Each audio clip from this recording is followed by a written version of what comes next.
riders, enthusiasts, everybody. I'm late to the show. Yes, the comments. You guys are absolutely right. I'm late. And because I want to blame somebody, I want to blame the whole OBS and YouTube environment. It's very technical to get one of these damn shows going. I need somebody else to try to keep me on track because my wife, I'm already digressing, you guys. My wife, it says that if you're not 15 minutes early, you're late. And I come from a habitual family that's like 30 minutes late to freaking everything. So it's a problem. It's a big problem. But I hope you all are doing great. This show I do every Thursday, and truthfully, it's been a little bit more tedious because I've been managing the whole shit show for Friday before the races, and I'm super pumped for tomorrow's show at noon Pacific time. I've got 2 big privateers on board, and it's perfect timing for the whole Triple Crown. So my overview for today is I'm obviously going to do the giveaway. I do the giveaway every month, and if you guys don't know what the giveaway is, if you are one of my channel members and Patreon members, well, you're automatically you are automatically in the giveaway, and so you just hit join down here for the channel members. It's cheap. You know, you get 1 to 2 entries in that, or you go to my Patreon and you can join my Patreon and you'll get up to 4 times entries for that. But I'm giving away the majority of everything that I'm making from this stuff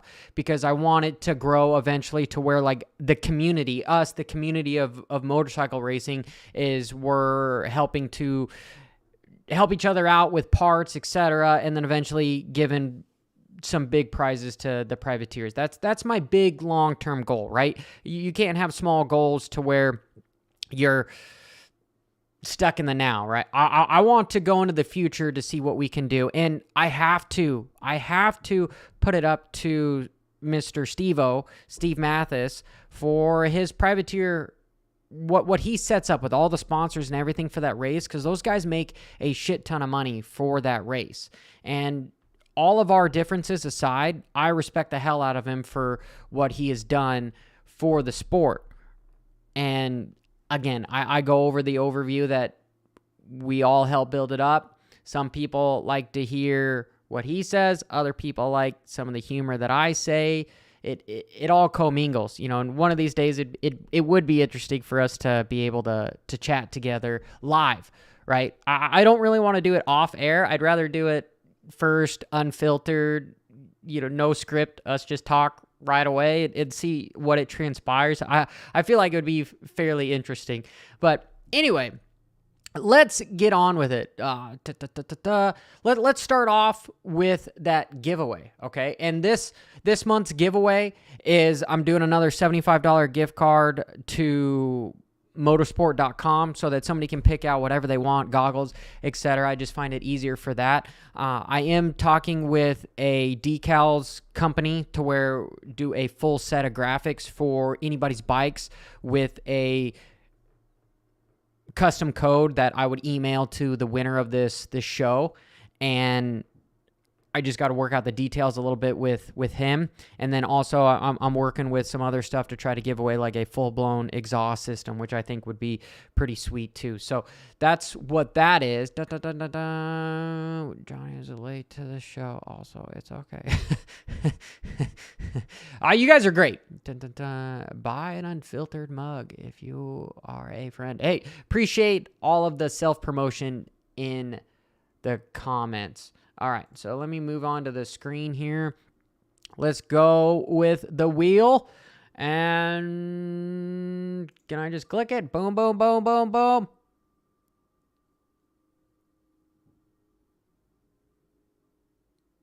Dun, dun, dun. It looks like Taylor Bradley.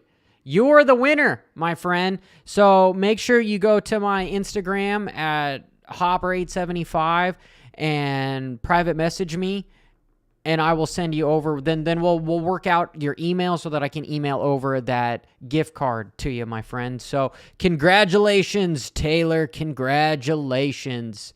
Dun, dun, dun. And the next thing I was have you guys seen The Last of Us? Anybody? Anybody in the chat? Have you guys seen The Last of Us? One of my favorite video games of all time. Literally a video game that I originally played when I was like 17. Actually, I was more like 19. And it was pretty gnarly. But then they had the new remake out. And the remake made me cry because now I have a daughter, and it was gnarly. So it's pretty good on HBO if you guys want to check that out. Hopper needs to get on the 875. How much do teams cost a rider to ride for them? Bum. What is the bum talking about?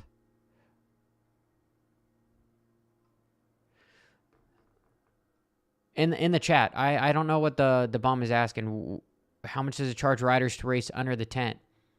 Dude, what is your question for?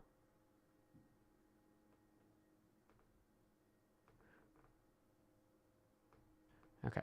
Anyway, I will do a little bit of a Q&A right at the end here, but I forgive the digression here.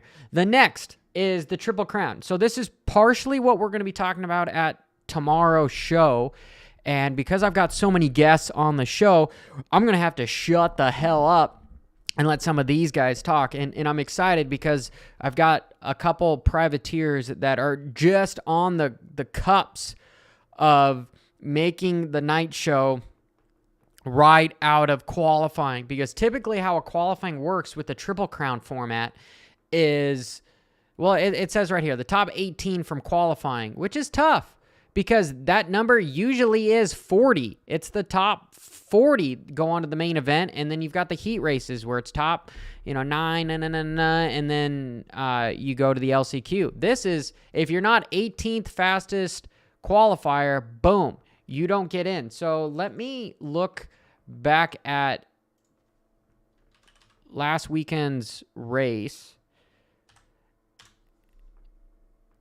And okay, this to me is just silly, you guys.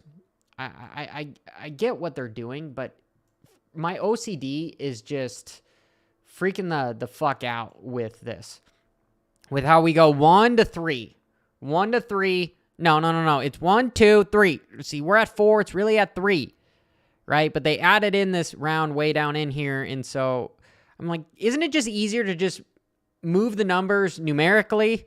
It's weird. It's my OCD is losing its shit because of the damn number stuff. Because everyone is saying we got round 4, Anaheim 2 this week, and I'm like, no, it's round 3. It's round 3. But I'm just gonna have to deal with it.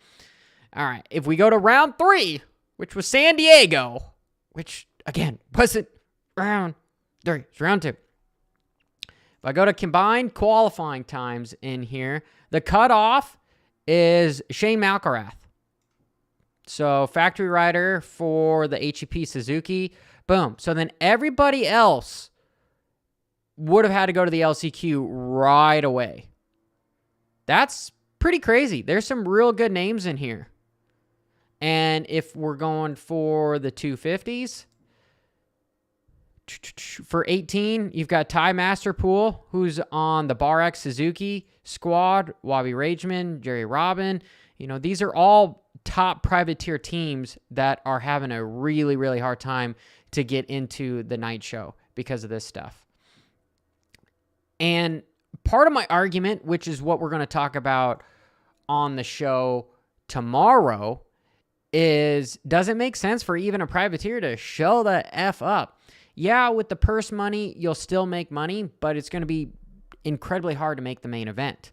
So that's one of the issues, at least for a privateer. As a fan, it's okay, because the fans, they want to see the fastest guys show up. Dude, the bum is having a hard time in the chat room. He's saying some stuff that I am actually not going to show. So the bum, most of the comments, it's a little, but calm it down a bit. And I get what you're saying. Okay, so in the chat, I'll just go on to this. The bum is saying some couple derogatory things in the chat room and about the Supercross industry and then having riders pit for stuff. No. Dude, that's how it works. You got to pay for gas, got to pay for stuff. I'm assuming what part of the question is in that the chat was guys having privateers pit under a tent. Yeah, it's going to cost money for the privateers because they're going to ship your bike to there. They got to pay for a mechanic they have on hand. They're going to have food. They're going to have tools that you can borrow. That's just how it is. They're actually doing a good thing for the privateers, but it's hard for everybody to have money. I was never privy enough to be able to afford to get on one of their spots to pit in and have them take my bike to the races. It sucked because I could have flown to the races and honestly it probably would have saved me money offhand. But there's that saying, you kind of have money to make money, but here in motocross you have money to just lose more money. It's silly, but dude. All right. Sorry, bum. I'm not showing any of your comments, dude. So you just leave it at that, dude. Back to what I was saying, right? Is it's hard for a privateer to make the Triple Crowns. And for that, they might want to skip one of these rounds. As a fan, I love these races. I absolutely love these races. Okay.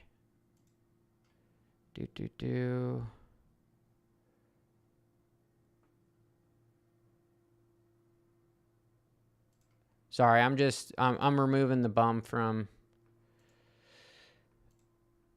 the channel for right now because that's I'm just not gonna do that, dude. No, I'm not gonna play that game in the chats. Anyway, there's a fine line. So, bum, if you're still watching, there's a fine line between being constructive criticism and then just incredibly being derogatory just to be derogatory, right? So that's just what it is. And moving back to what I was saying here, we'll get back to the chat in just a second here. Is I love the Triple Crowns. I love the racing because you've got 3 races, 10 minutes plus a lap for the 250s and 12 minutes plus a lap for the 450s. The problem I have is the last race should really be for an extra point, extra couple points. Really winning one of these should be a bonus point. Any main event you win should be a bonus point because every time I watch these, I start falling asleep at the last main event because guys are phoning it in. They know where they finish and how they're going to score, so they're not going to push to the end on the last main event. But if there was that extra bonus point at the last main event, dude, we would still see some epic racing. A lot of the riders don't like this because more time on the track equals more fatigue time, equals more track. The track is getting worse. It's deteriorating more. And so the danger level goes up considerably each time. That's why the World Supercross has changed it a bit with the way they do the formats, and they have taken the triple format and then they have leveled it up. You guys have heard me say this on the channel before, that innovation is just undetected plagiarism. What World Supercross has done is they've seen what Feld has gotten away with for so long, and now they're leveling up. And then now, despite what some people at the top of MX Sports and Feld have told me, saying that the Super Motocross was always planned and it wasn't a response to World Supercross, I don't believe so. I believe that the Super Motocross series has been a direct response to what's happening in WSX because they don't want their riders going over there. So what they've done is they've seen this, and then now they're stealing some of their ideas and boom, boom, boom, boom, boom. It's the same thing what clickbait and how we all sort of, once you find something that's worth going after, people take your idea and they sort of make it their own a little bit.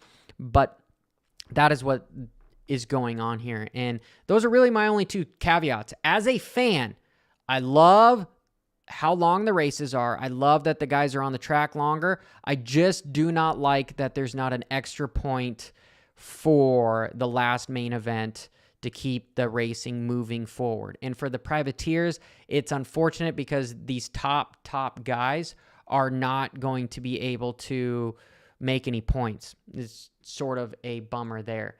And the last thing that I'm going to talk about is the track map, right? This is probably one of the things I want to talk to the privateers that we have on the show tomorrow. And you guys are probably wondering what kind of privateers that we have on the show. So do I just release that information to you guys since you guys are watching right now?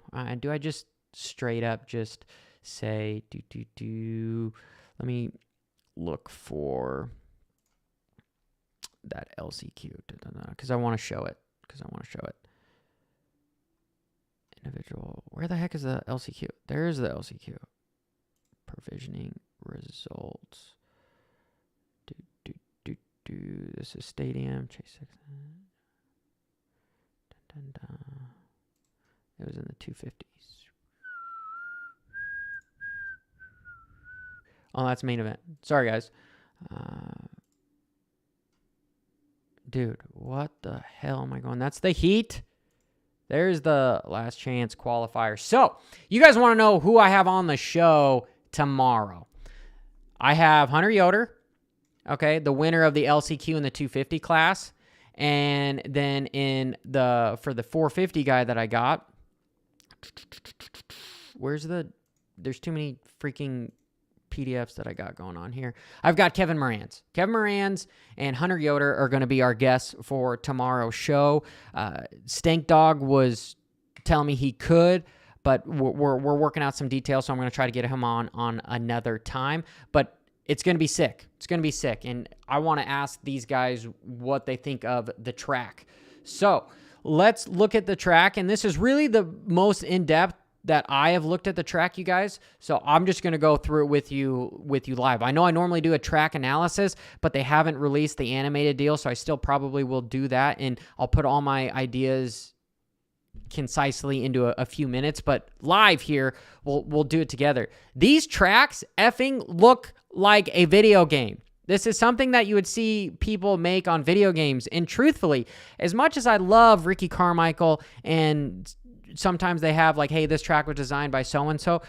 Sometimes the best in the world, they can't coach. Sometimes other people, they don't do it as well as what some people can. So I would honestly like to see some guys that freaking play video games all the effing time and make some crazy shit, and some of the nice tracks that they come up with have a track builder, and they're the ones that design stuff. I think that would be pretty dang crazy. But dude, look at all the zigzags here. The first thing that I'm going to point out is the sand absolutely sucks. Why does sand suck for a Supercross setup? Well, I don't know if you guys have ever had a Supercross setup, but it's stiff as hell. You cannot move at all with a Supercross setup. Though you either sort of set up a Supercross bike to go through whoops, which is going to be incredibly stiff and land some of the hard landings, and you might make it a little bit softer so that it can actually effing turn, because if the suspension won't squat, you can't turn it.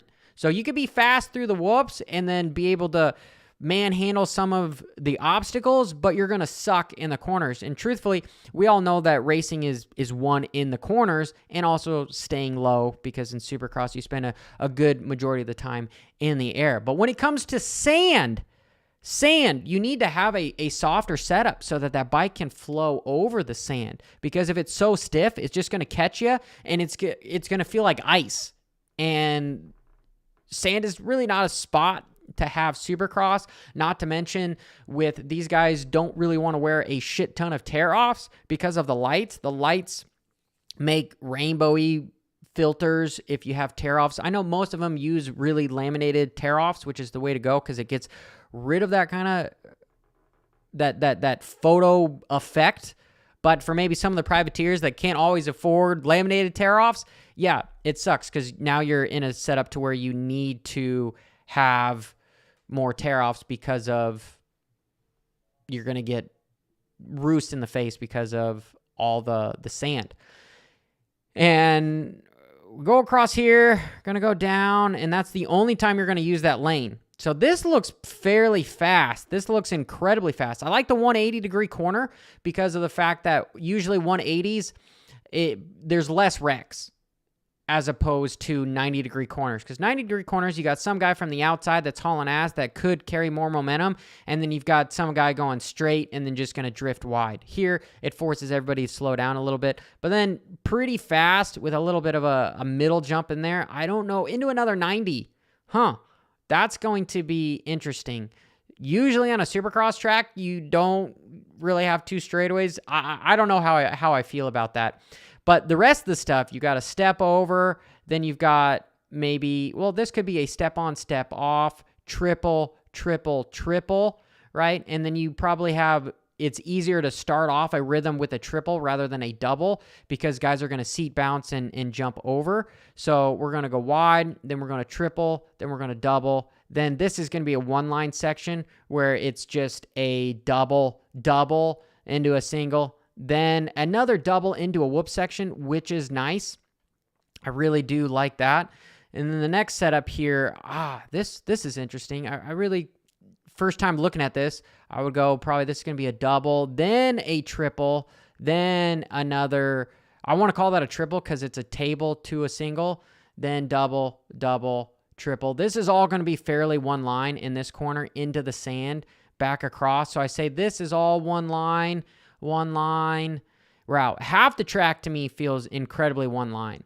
Most of the passing, I believe, is going to be done through the rhythms and around the 180-degree corners. Not a whole lot of passing is going to be done in this middle portion of the track just because of how fast it is. I guess let's look at another angle of it.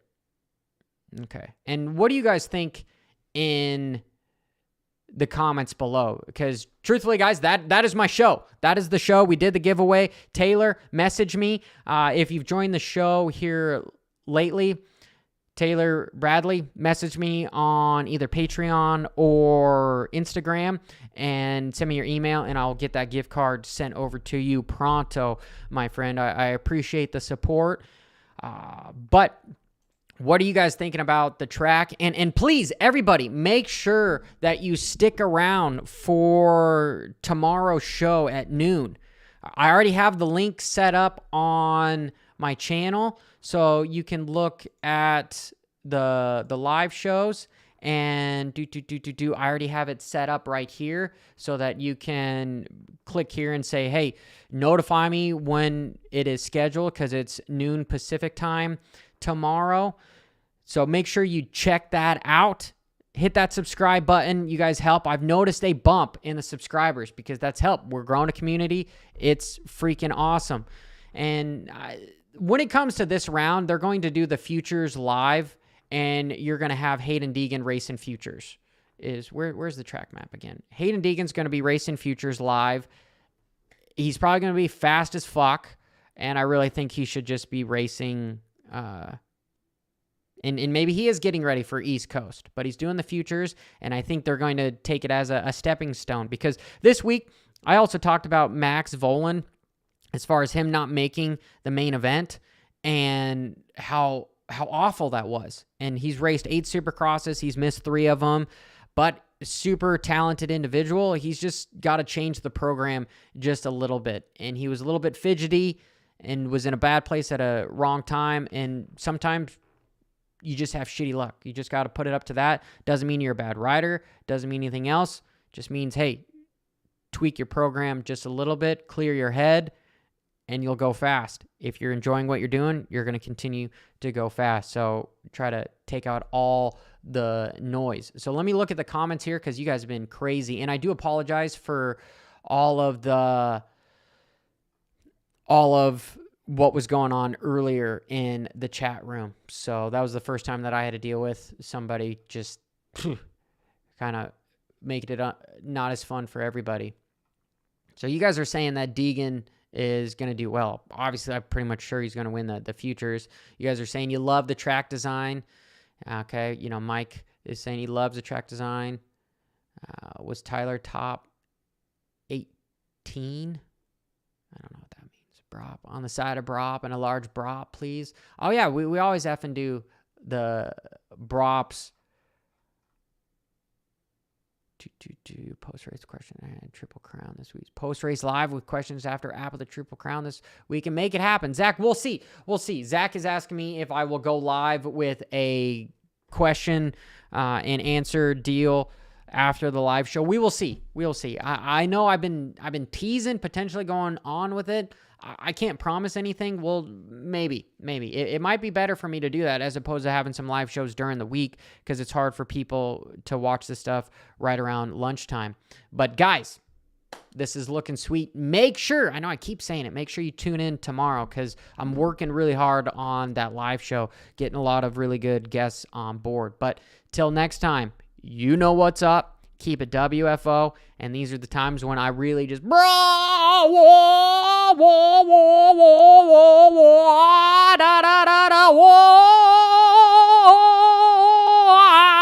ninth gear. Appreciate all you guys and gals.